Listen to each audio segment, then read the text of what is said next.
ages. Welcome to the Dirtsheet with your host, Colm Ahern. Every week I bring you the skinny on what's gone down in video games, but I must clarify one simple thing, because last week there was a bit of a misunderstanding between myself and Kojima-san, because at GDC, Hideo Kojima said in so many words that Metal Gear Solid Ground Zeroes and The Phantom Pain were one and the same. They were Metal Gear Solid 5, The Phantom Pain. But it has come out since. Konami have kind of clarified it, that they are different, but then they've still said that they're kind of the same. Like Ground Zeroes is like a prologue. I said last week it might be like a Sons of Liberty thing where they're both on the same disc, and I don't know. It's Kojima. I'm sure everybody knows by now that it's time to take a little survey. This past week I surveyed 100 people and I asked them their thoughts on April Fool's Day. 54 of them, it was a tight race, but 54 of them said they hate it, it's a waste of a day, fake news stories, you can't believe anything anybody says. And the other 46 said that it's a bit of fun, come on. I mean, just go with it. It's just the one day in the year where people can fib and just stretch to the truth a little bit. And that's fine. And you know, some April Fool's Day jokes were slightly humorous. I mean, you look at Football Manager and Sega saying, Football Manager 1888, where football started. Yeah, that's kind of funny. But one thing that isn't funny is Eidos Montreal's apparent joke.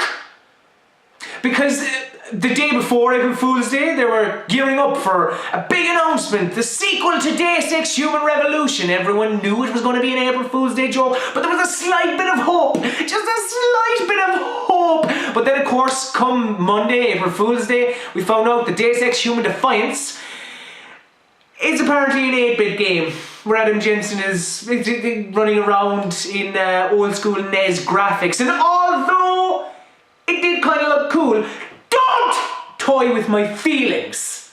I want more Deus Ex Human Revolution.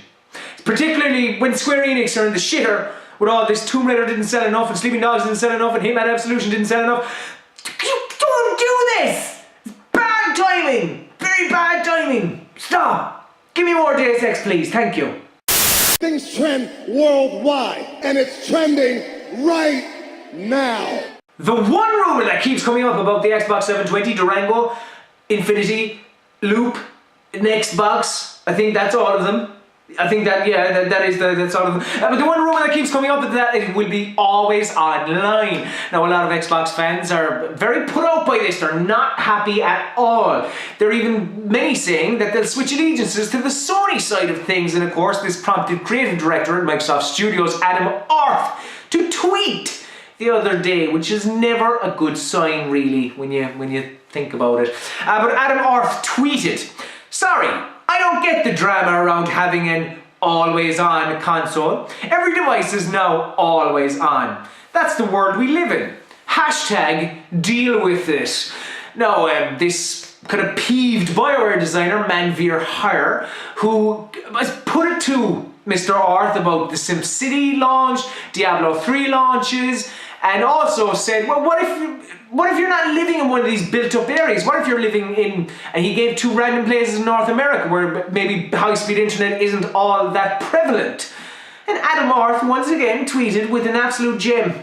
He said, "Why on earth would I live there?"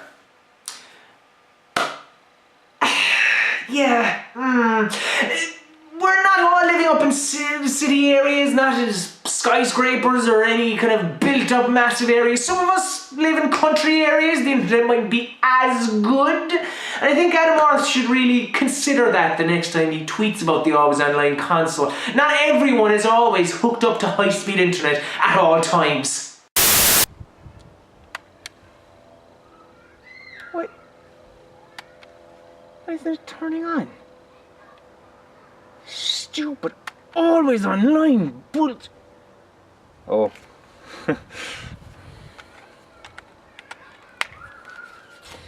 Troller's dead. OMG, WTF, LOL. In October of last year, in a deal worth $4 billion, Disney acquired Lucasfilm and of course with it its subsidiaries, one of them being famed game developer LucasArts. Now this past week, sadly, 150 individuals lost their jobs at LucasArts because Disney shut down the studio and in future will now be licensing Star Wars games to other developers. There was one man I had to speak to on the issue to maybe clarify any questions that we have, and I believe we have him on the line right now. Yes. Hello, Mickey. Hello, Colin. Mickey Mouse, how are you? Oh, good. It's an honor to be on the show. Terrific. I just have a few questions that I would like to ask you. Fire away, huh? You've recently shut down that video game division of Lucasfilm. Yes. Why is this? No, because nobody plays video games anymore, Colin. It's except the ones with me in them. Mickey Mouse. Epic Mickey. If you don't mind me calling you that, Mickey. Mickey. LucasArts, it had a long and storied history. Sort of, but Star Wars 1313 looked great. It was really kind of looking. I have to interrupt you there because video games, the industry is broken. I can't be wasting money in this crap. You're laughing. This is not a laughing matter, Mick. No, it's a personal take, Colin. But I just don't have money to be wasting on these stupid video games anymore, particularly Star Wars ones. I mean, who the hell gives a shit about Star Wars anymore? It's Mickey Mouse. It's all about Mickey Mouse. And thus ends another edition of the Dirtsheet. If you like what you saw, please like this video, leave a comment, and subscribe to the God is a Geek YouTube channel because I'll be here next week and every other week after that, bringing you the dirt that you wanna know about.